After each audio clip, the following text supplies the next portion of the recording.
The Volkswagen Polo V, produced from 2009 to 2017, features an analog speedometer combined with a small LCD screen for menus. This video will guide you through navigating those menus and understanding the display.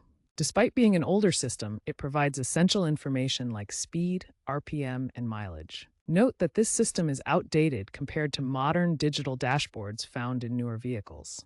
To access the menus on the Volkswagen Polo V, use the Menu or MFA button located on the left steering wheel stalk. Pressing this button will bring up the main menu on the LCD screen. The primary functions include trip data, fuel consumption, average speed, vehicle settings, and warnings. Once in the main menu, use the up and down arrow buttons on the steering wheel stalk to scroll through the available options. The screen is text-based, and the options are displayed one at a time. Option 1, trip data. Option 2, fuel consumption. Option 3, average speed. Option 4, settings. Option 5, warnings. Modern displays offer more intuitive navigation compared to the text-based scrolling of the Polo V. Make sure to avoid scrolling while driving, as it can be distracting. To select an option or enter a submenu, press the OK button on the steering wheel stalk. This action opens detailed information or settings within that specific menu area. Once selected, you'll enter the submenu where you can view additional data or make adjustments.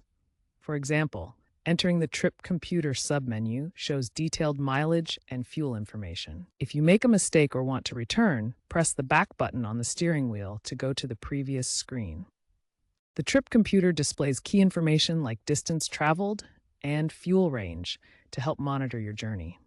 Fuel consumption data shows your average fuel usage, helping you track efficiency. Use the reset button to clear trip data and start fresh. Common issues with the Volkswagen Polo V display include button failure, especially after 100,000 to 150,000 kilometers, and dimming screens that affect visibility. For aftermarket upgrades, some owners retrofit third-party digital clusters to replace the aging display. Others use VCDS software to make adjustments and customize settings. Integrating smartphone apps via OBD2 adapters provides modern features like real-time diagnostics and enhanced data display. While the Polo V's display is functional, it's becoming outdated. Digital clusters are now standard in newer cars. Legacy cars like the Polo V may rely on retrofit kits in the future. This video has shown you how to use the system, so you can now confidently use it yourself.